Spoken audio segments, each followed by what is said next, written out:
Hey, what's up, everybody? Welcome to my channel. My name is J Marie, and this is Just Finances. This is going to be a follow-up video discussing the top 3 mistakes that I made when I decided to pay off over $30,000 worth of debt within 1 year on an average income and definitely less than 6 figures.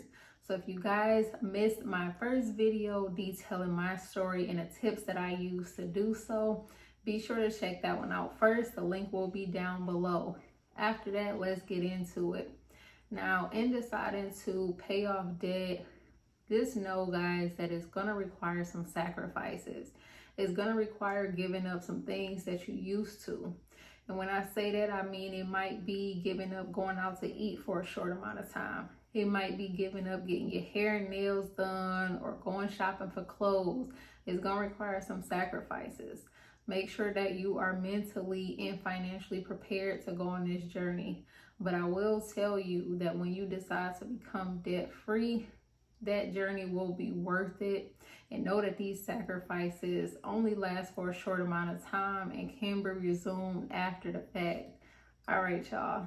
So out of the top 3 mistakes I made when I decided to go on this debt-free journey, mistake number 1 was emptying out my entire emergency fund and dumping it directly into the debt. Now with me, I wanted to be out of debt as quickly as possible. I had maybe $5,000 to $6,000 saved up in my emergency fund at the time, and I wanted to see that balance go down as quickly as possible.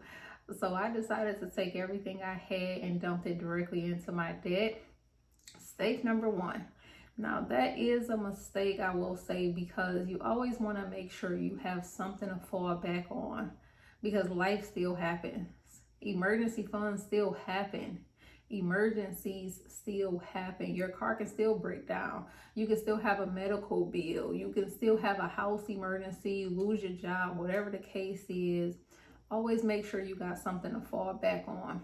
And that was the biggest thing for me. Thank goodness that nothing major occurred, so I was able to keep going throughout my journey without the unexpected happening.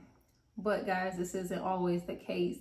Make sure you have something set aside, even if that's only a few $100s, because that few $100s could make all the difference between having to put that few $100s on a credit card or being able to just go right into your savings, pay that off debt-free, and continue on your journey.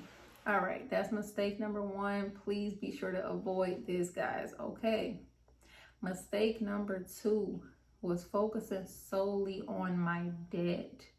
I focused so hard on this debt that I did not want to enjoy myself. I did not celebrate my small wins. Even when I paid off a certain amount, I did not celebrate. I was laser focused on this debt, which kept me from just buying simple stuff like a pair of shoes when my shoes was run down. I was focused, guys, okay?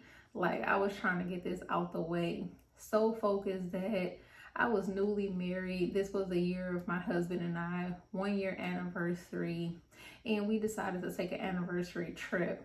Now, during this trip, I couldn't enjoy myself because I was so focused on my debt. I didn't want to spend any money. I didn't want to come out the pocket for nothing.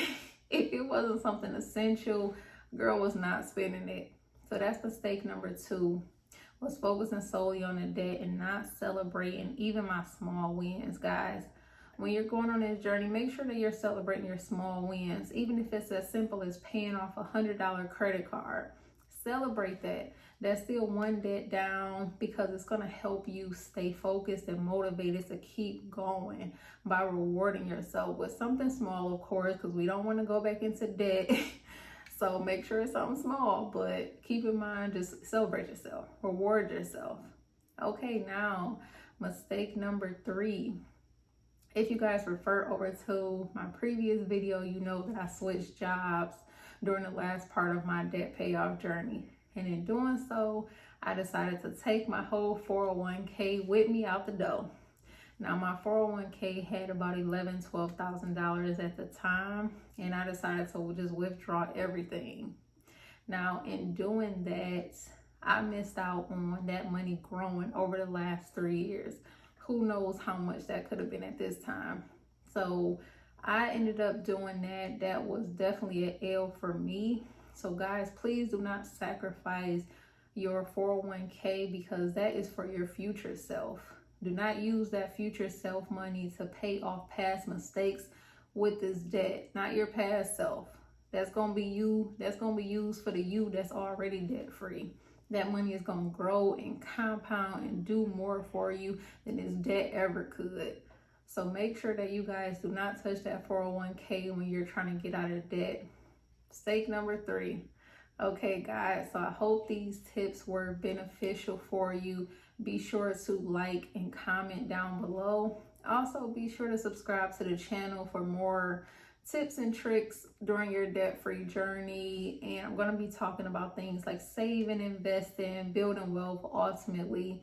So definitely rock with me, join my journey, and go on your own journey as well. We all in this together.